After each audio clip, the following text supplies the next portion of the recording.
Good morning. Chemical kinetics में this is lecture number 3 आपका second class हमने complete कर दिया। आज हम पहुंच रहे केमिकल काइनेटिक्स में लेक्चर नंबर 3 पर आ रहे। आप याद कीजिएगा पिछले क्लास नंबर 2 को अगर आप थोड़ा सा रिवाइज करें तो याद कीजिए रिएक्टेंट का परिवर्तन होता था प्रोडक्ट में। रिएक्टेंट के कॉन्सेंट्रेशन में समय के साथ विथ रिस्पेक्ट टू टाइम कमी होती थी और इसके कारण याद कीजिए उसमें हम लोग लेफ्ट साइड में सिंबल देते थे नेगेटिव और प्रोडक्ट का कॉन्सेंट्रेशन समय के साथ साथ बढ़ता जाता था और इसलिए हम उसमें सिंबल देते थे पॉजिटिव। और याद कीजिए एक टोटल पार्ट ये मिला is equal to minus delta R by delta T is equal to plus delta P by delta T। ये हम पिछले क्लास में आपका कंप्लीट कर चुके और यहाँ पर पिछले क्लास में याद कीजिए रिएक्टेंट और प्रोडक्ट दोनों का कोफिशिएंट दोनों के गुणक का मान 1 हुआ करता था। आज हम कोफिशिएंट चेंज करके रेट ऑफ रिएक्शन लेंगे with respect to reactant with respect to product और दोनों को इक्वल करने की कोशिश करेंगे। आइए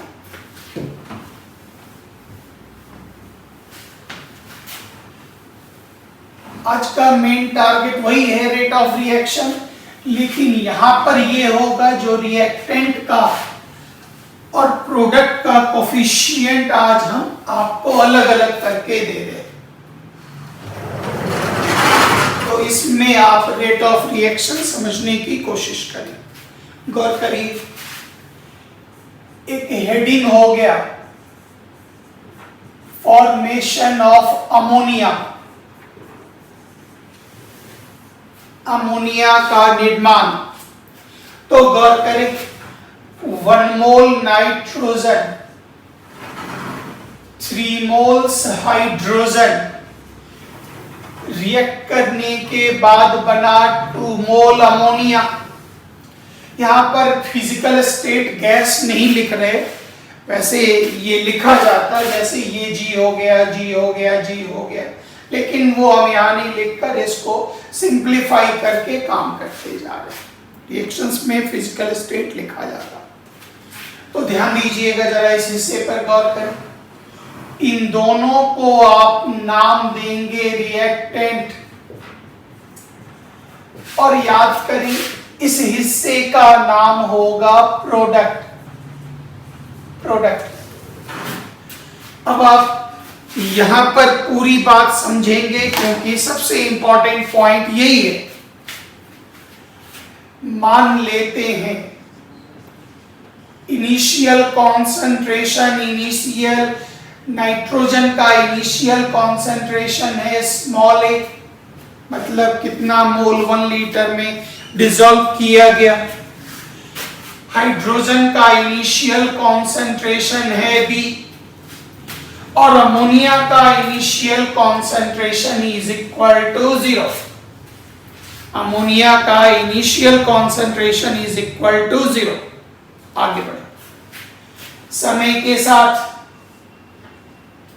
रिएक्टेंट के कॉन्सेंट्रेशन में कमी होगी।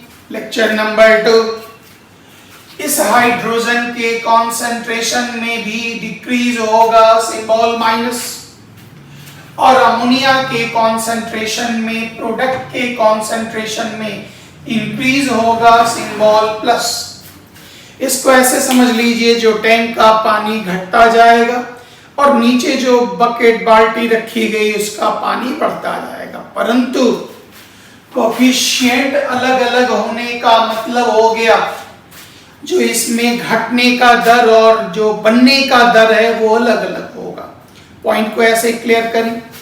अगर किसी को खाना दिया गया तो उसको थाली में राइस दिया गया, उसको किसी भी बाउल किसी भी कटोरी में दाल दिया गया, उसको सब्जी दी गई, उसको सलाद दिया गया, चटनी अचार जो है वो दिया गया। अब आप ध्यान देंगे, सबकी मात्रा जो होगी वो अलग अलग होगी और सबके खाने का दर भी अलग अलग होगा। मतलब ऐसा नहीं जो जितना चावल ले रहे हैं उतना ही अचार ले रहे हैं, नहीं संभव है। पूरा का पूरा चटनी एक ही बार में ले लिए, नहीं संभव है। तो इसका मतलब चावल के घटने की दर, खाने की दर, दाल के खाने की दर, सब्जी सलाद चटनी सबका दर अलग अलग। मतलब ये चीजें अलग अलग रफ्तार में थाली से घटेंगी और जितनी मात्रा घटेगी उतना आप खाते जाएंगे, वो स्टमक में, पेट में आता जाएगा, इकट्ठा होता जाएगा। मतलब इसके घटने की दर जो होगी वो अलग अलग होगी। इस पॉइंट को फिर से समझे। एक कंपनी है जो शर्ट का मैन्युफैक्चरिंग कर रही, एक कंपनी है जो शर्ट बना रही, उसके लिए बड़ा सा प्लांट है।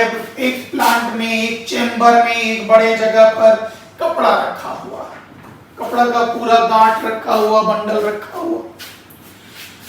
दूसरे चेंबर में, प्लांट के दूसरे हिस्से में स्टिचिंग का काम हो रहा, इसमें कपड़ा कटिंग करके कटिंग का काम हो रहा, यहाँ पर सिलाई का काम हो रहा और यहाँ पर बटन वगैरह लग रहा। एक शर्ट में मान लेते हैं 1.5 मीटर कपड़ा यूज हो रहा। एक शर्ट के स्टिचिंग करने में मान लेते हैं 10 मीटर धागा का यूज हो रहा और एक शर्ट में बटन लगाने में मान लेते हैं 8 बटन्स का यूज हो रहा। तो जैसे ही 1 शर्ट मैन्युफैक्चर हो गया तो कपड़े का 1.5 मीटर का हिस्सा खत्म हो गया।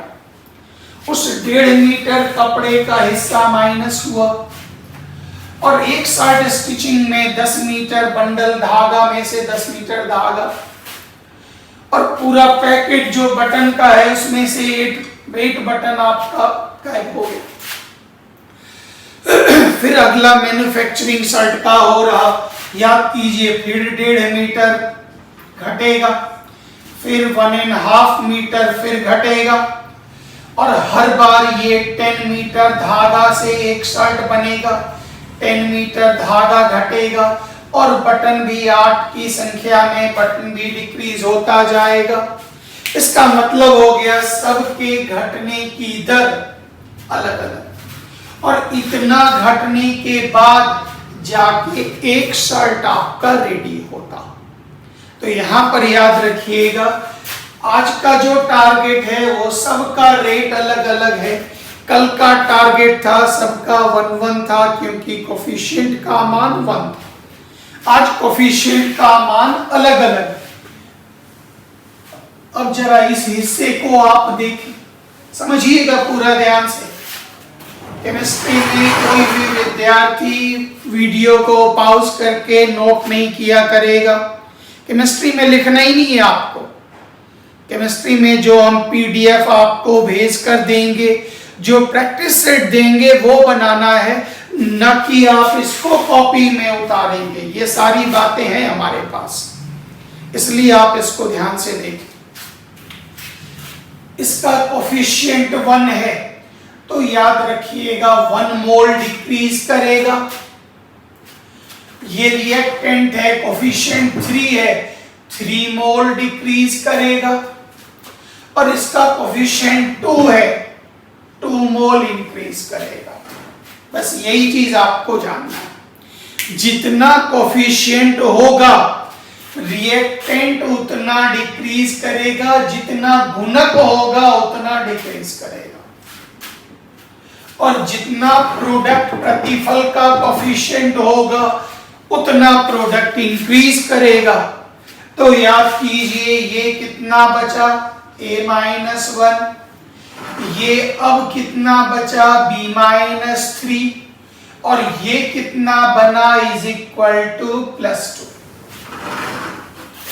फिर एक निश्चित समय के बाद फिर याद कीजिए 1 मोल डिक्रीज हुआ, तो बचा कितना, A-2, यहाँ 3 है, 3 मोल डिक्रीज किया, बचा कितना, B-6, और ये कितना बना, इज इक्वल टू 2 + 2 = 4। इसका मतलब नाइट्रोजन के घटने की दर क्या होगी, तो 1 माइनस मतलब घटना। नाइट्रोजन किस रफ्तार में घटेगा, 1 1 1 1 1 1 करके घटता जाएगा। हाइड्रोजन किस रफ्तार में डिक्रीज करेगा, 3 3 3 3 के रेट में डिक्रीज करेगा। और अमोनिया किस रफ्तार में बनेगा, तो 2 2 2, ये 2 ये 2 ये 2 के रफ्तार में बनता जाएगा, ऐड होता जाएगा। अब इसी हिस्से को आप यहां देखें, जो चीज हमने पढ़ाया इसी का हम पीपीटी रेडी रखें। रिएक्टेंट हो गया, नाइट्रोजन हाइड्रोजन से जुड़कर अमोनिया बना। इनिशियल मोल्स ले लीजिए A, B और 0। T समय के बाद moles is equal to A-1 B-3, फिर वो कितना बना 2, फिर अगले बार में याद कीजिए, फिर 1 मोल डिक्रीज, A-2, फिर 3 मोल डिक्रीज, फिर 2 मोल इंक्रीज, ये चलता रहेगा। ध्यान से पकड़ेंगे पूरी बातों को। अब इसी हिस्से को जरा गौर से देखिए, यहीं पर हम काम कर रहे हैं, ध्यान से देखिएगा पूरा। इन सबों का पीडीएफ हम आपको भेजते जा रहे आपके व्हाट्सएप ग्रुप में, जहां से आप काम करते जाएंगे। याद कीजिए, rate of decrease of nitrogen, nitrogen के कमी की दर, घटने की दर, खपत की दर, कुछ भी बोल दीजिए, घट रहा, याद कीजिए minus delta N2 by delta T, गुणक 1 है, मतलब एक एक की रफ्तार में घटेगा। याद कीजिए पिछला क्लास, यहां माइनस दे दिए तो यहां ऑटोमेटिक है प्लस। अब हाइड्रोजन के घटने की दर minus delta H2 by delta T is equal to 3 3 3 3 3 के रफ्तार में घट रहा।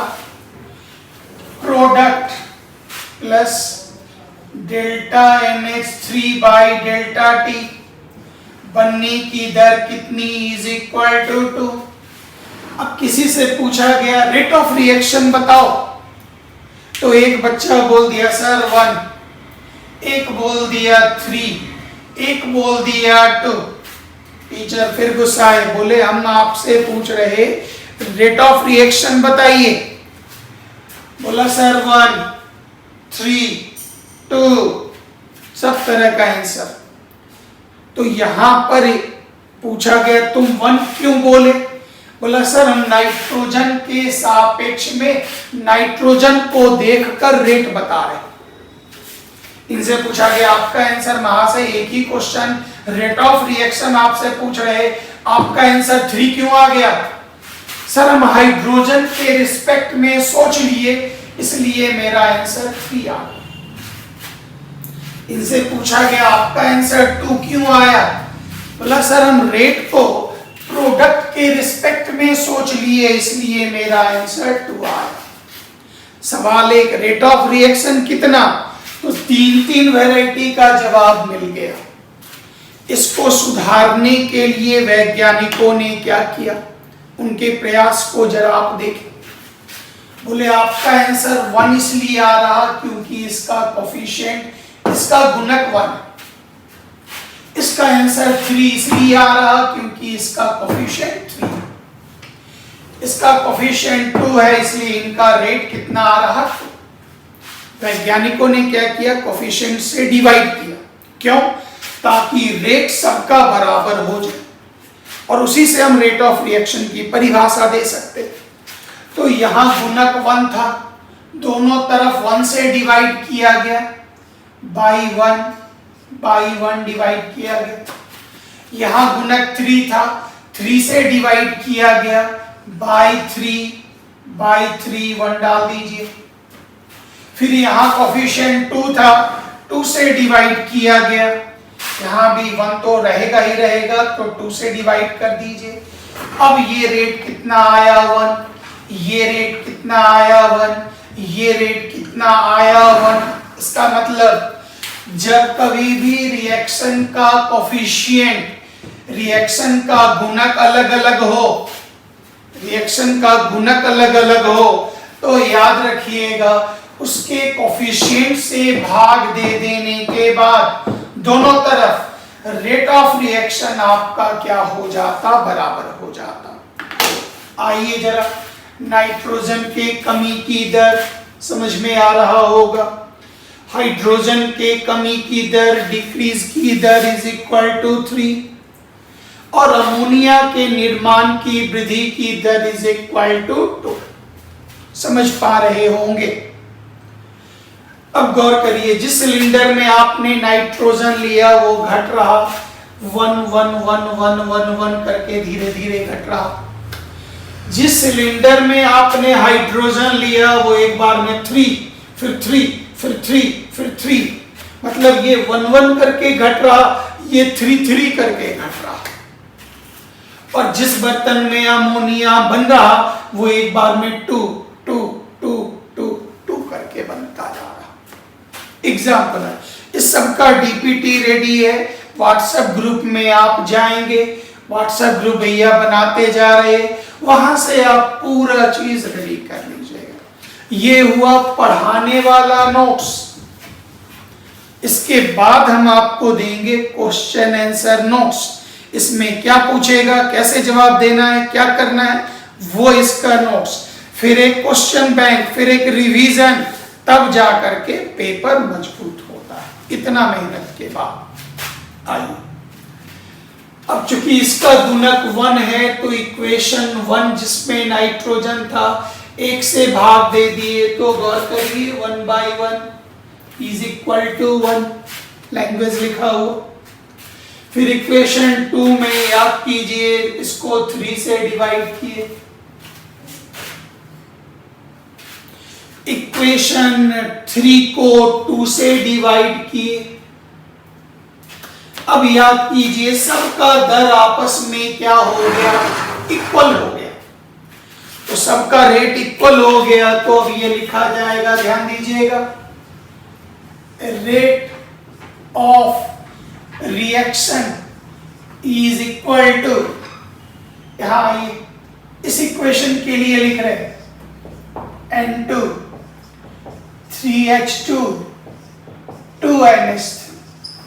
तो ध्यान दीजिएगा 1/1 delta N2 by delta T is equal to -1/3 delta H2 by delta T, फिर R is equal to plus half delta NH3 by delta T। और अभी तुरंत आप देखें इस सब का वैल्यू आपस में इक्वल हो गया।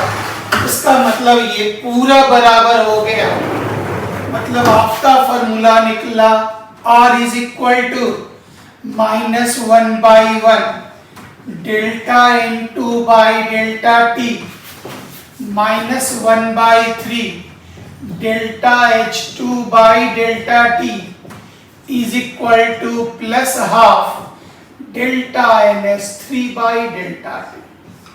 कंप्लीटेड। ये पूरा का पूरा पार्ट आपका यहां पूरा हुआ। अब इसको आप लिखेंगे कैसे, मेहनत कैसे करेंगे, उसकी तरफ ध्यान दीजिएगा सब लोग। तब यहां से एक शब्द निकलेगा, रेट ऑफ रिएक्शन आपका, उसका जो व्यंजक निकलता, कैसे निकलता, कैसे काम करेंगे, वो पॉइंट आपका क्लियर होगा। बात करिए, अभी हम तीनों के फ्रेमवर्क में लिख देते हैं पूरा, ये पूरा पार्ट लिख देते हैं। रेट ऑफ रिएक्शन के बारे में ये पूरा लिख देते, पूरा का पूरा पार्ट लिख देते, ये आपका यहाँ कंप्लीट हो। आइए जरा हम एक एक करके आपको पुनः सिखाते हैं सारी बातों को। इसका मतलब आप जरा ध्यान से सीखिएगा। एक एग्जाम्पल दे रहे, बाकी का 4-5 एग्जाम्पल आपको घर में बनाना है, प्रैक्टिस करनी है। ध्यान से एक एग्जाम्पल आप देखिए।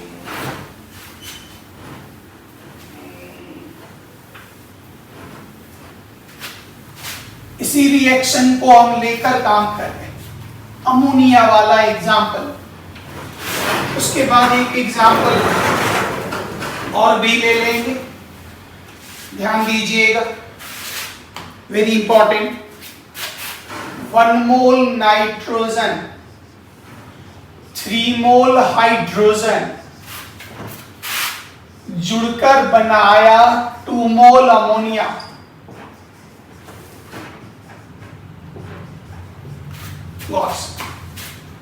सबसे पहले एक एक करके काम देखिएगा। इसके रिस्पेक्ट में आइए, रेट ऑफ डिक्रीज मतलब कमी, या आप कह सकते हैं कंजम्पशन, या डिसअपीयरेंस, तीनों लिखिएगा आप, तीनों। हम एक लिखेंगे, आप घर में हर रिएक्शन के लिए तीनों लिखिएगा। तो जो लोग हिंदी में लिखेंगे तो यहां पर लिखेंगे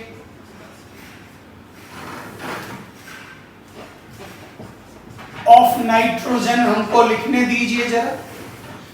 आप हिंदी में इसको लिखेंगे नाइट्रोजन के, डिक्रीज मतलब कमी, कंजम्पशन मतलब खपत, डिसअपीयरेंस मतलब गायब होना, घट जाना, गायब होना, खत्म हो जाना। तो नाइट्रोजन के कमी या खपत या गायब होने की दर, एक बहुत इंपॉर्टेंट पॉइंट, जब किसी का नाम ले ले, जब किसी का नाम ले ले तो गुणक से, कोफिशिएंट से भाग नहीं देना, और जब किसी का नाम न लेकर बोले रेट ऑफ रिएक्शन बताओ, तब गुणक से भाग दे देंगे, सब आपस में बराबर हो जाएगा। लाइन को क्लियर करने दीजिए, क्लियर नहीं हुआ? नाइट्रोजन के खपत होने की दर, तो सिंबल देंगे रिएक्टेंट माइनस, नाइट्रोजन का नाम लिया गया delta N2 by delta T। हम अब एक का यूज करेंगे, लेकिन घर में आप दोनों का यूज कीजिएगा, दोनों का यूज कीजिएगा। नाम लिया गया, फिर आइए इसी हिस्से में फिर एक बार चले। फिर यहीं पर बोला गया rate of decrease of hydrogen, hydrogen के घटने की दर, याद कीजिए सिंबल देंगे minus, delta H2 by delta T minus delta H2 by delta T, ये पूरा। फिर आइए rate of increase of ammonia, नाम दे दिया, गुणक से भाग नहीं देना, जब नाम दे दे गुणक से भाग नहीं देना, ये टेक्निक इसका बहुत इंपॉर्टेंट है। तो अमोनिया प्रोडक्ट है, दे दीजिए plus delta NH3 by delta completed, और जैसे ही मिलाकर लिखे, बताइए रेट ऑफ रिएक्शन क्या होगा। इसमें किसी का नाम नहीं दिया गया, तो आप डालेंगे is equal to R, is equal to गुणक 1 है 1/1 delta N2 by delta T is equal to, फिर लेंगे -1/3 delta H2 by delta T, फिर यहां उठाइए +1/2 delta NH3 by delta T. ये पूरा, इसका मतलब जब रेट ऑफ रिएक्शन बोला जाए, किसी का नेम नहीं हो, तब आप क्या करेंगे, इसके गुणक से भाग देंगे। नाइट्रोजन का कोफिशिएंट 1 से डिवाइड, हाइड्रोजन का 3 से डिवाइड, अमोनिया का 2 से डिवाइड। ध्यान दीजिएगा, वेरी वेरी इंपॉर्टेंट, कोफिशिएंट से भाग देना, ये बहुत इंपॉर्टेंट है। फिर इसी तरह से एक एग्जाम्पल आप, और इस पर प्रैक्टिस करनी है सब लोगों को। ध्यान दीजिए, ऐसे एक एक करके एग्जाम्पल लेते जा रहे हैं। मान लेते हैं दे दिया 2a plus 4b is equal to 3c plus 5d। अपने मन से एक ले। अब इसमें गौर करिए, इन दोनों को क्या बोलेंगे, रिएक्टेंट। इसमें कौन सा सिंबल लगाना होगा, निगेटिव। इन दोनों को क्या बोलेंगे, प्रोडक्ट। इसमें कौन सा चिन्ह लगाना होगा, पॉजिटिव। तो याद कीजिए, ये डिक्रीज करेगा, तो ध्यान दीजिएगा, रेट ऑफ डिक्रीज ऑफ ए, हिंदी में ए की कमी की दर, ए के कमी की दर, घटने की दर इज इक्वल टू, सिंबल क्या देंगे, माइनस। नाम दे दिया गया, 2 से भाग नहीं देना, तो minus delta A by delta. फिर आइए, ये भी reactant, too rate of decrease of B, तो ये लिखा जाएगा बी के कमी की दर इज इक्वल टू माइनस, फिर आप देंगे delta B by delta T. फिर याद कीजिए, प्रोडक्ट का निर्माण होता बढ़ता है, तो यहां पर होगा रेट ऑफ इंक्रीज ऑफ सी। आप लिख सकते हैं सी के वृद्धि या निर्माण की दर इज इक्वल टू प्लस, नाम दे दिया, कभी भी आप गुणक से भाग नहीं देंगे, ये हो गया delta C by delta T, delta C by delta T. और फिर आगे इसी पर रियाज करना है, इसी पर प्रैक्टिस करनी है।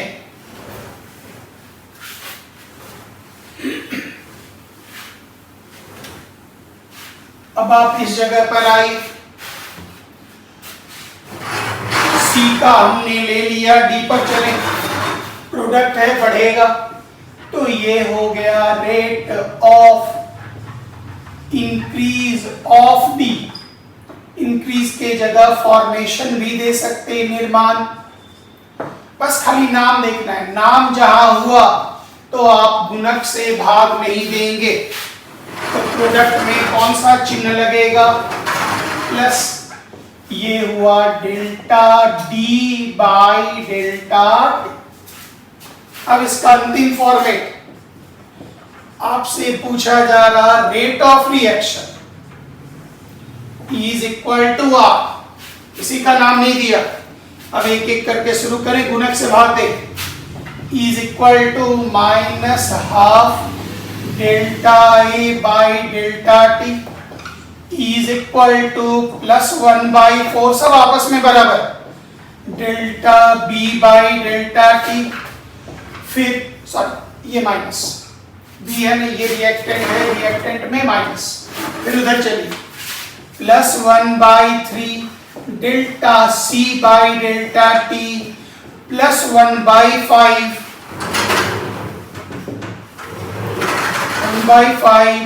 Delta D by delta T. मतलब ये वो पड़ाव है जिसमें सब एक दूसरे के बिल्कुल बराबर हो जाएगा, बराबर हो जाएगा। इसको पढ़ेंगे कैसे, ध्यान दीजिएगा। ये तो डिक्रीज हुआ, delta A by delta T के आगे माइनस लगा दीजिए, तो इसका मतलब हो गया ए के कमी की दर, रेट ऑफ डिक्रीज ऑफ ए। यहां भी इसके आगे माइनस लगा दीजिए, कोई भी भाग नहीं देना है, तो इसका नाम हो गया rate of decrease of B. इसके लिए आ जाइए, ये कहलाया rate of increase of C, और इसके लिए हो गया rate of increase of D.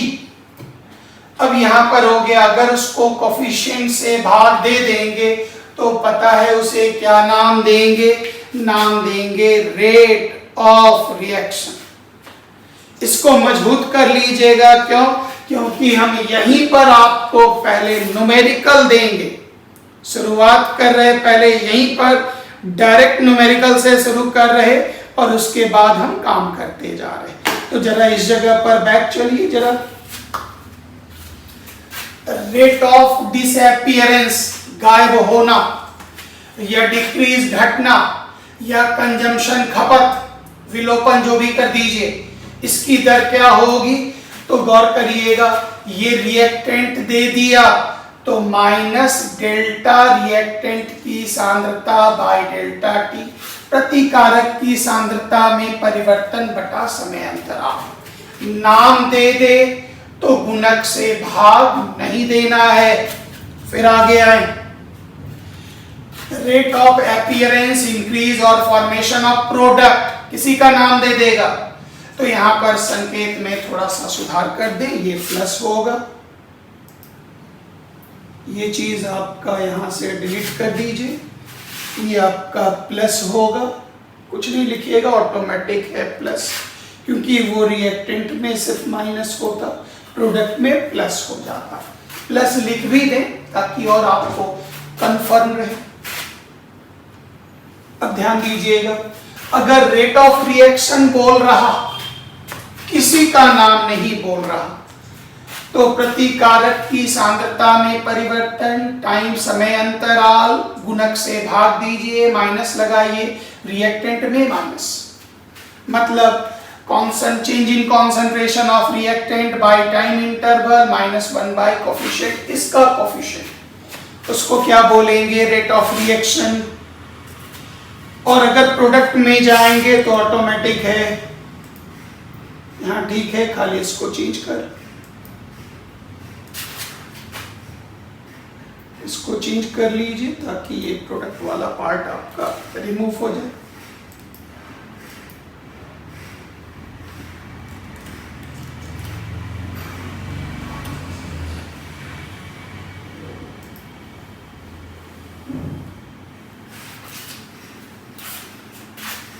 ये कोफिशिएंट से डिवाइड दे देंगे तो ये आपका पार्ट हो गया। इस पर आप लिख लिख करके काफी रियाज करेंगे। आपका क्लास नंबर 3 कंप्लीटेड, पूरी तरह से ये क्लास कंप्लीट हुआ। और ध्यान देंगे, दिस इज योर होमवर्क, मतलब आप इसको कॉपी में लिखेंगे और सबके लिए लैंग्वेज लिखेंगे। लैंग्वेज फिर से एक बार देख लें, SO2 के डिक्रीज की दर, ऑक्सीजन के डिक्रीज की दर, SO2 के इंक्रीज, SO3 के इंक्रीज की दर और रेट ऑफ रिएक्शन। तो इसमें आपके पास 4 डेरिवेशन निकला। फिर यहां भी आप निकालेंगे, यहां भी जहां कुछ नहीं लिखा गया उसका ऑटोमेटिक मतलब कोफिशिएंट कितना होगा 1, आप तो जानते हैं। और जहां कोफिशिएंट लिख दिया वहां पर लिख दिया। ये इतना है जिसका आपको घर में खूब बढ़िया से लैंग्वेज लिख लिख करके काम करना है। इसी से मेरा पहला क्वेश्चन एराइज होगा न्यूमेरिकल में, वो पहला क्वेश्चन जाएगा। इसके बाद हमारे पास थोड़ा थ्योरेटिकल पार्ट है। रेट ऑफ रिएक्शन 2 प्रकार का, एवरेज और इंस्टेंटेनियस। प्रभावित करने वाले कारक कितने, तो एक क्लास में ये पूरा लेक्चर कंप्लीट हो जाएगा। लेकिन न्यूमेरिकल को मजबूत करने के लिए 1 2 3 4 5 6 6 को आप लिखें। कैसे लिखेंगे? आप बैक जाकर मेरा पूरा प्रोसेस देख लीजिए, आपको पूरा समझ में आ जाएगा। Thank you very much. जय हिंद।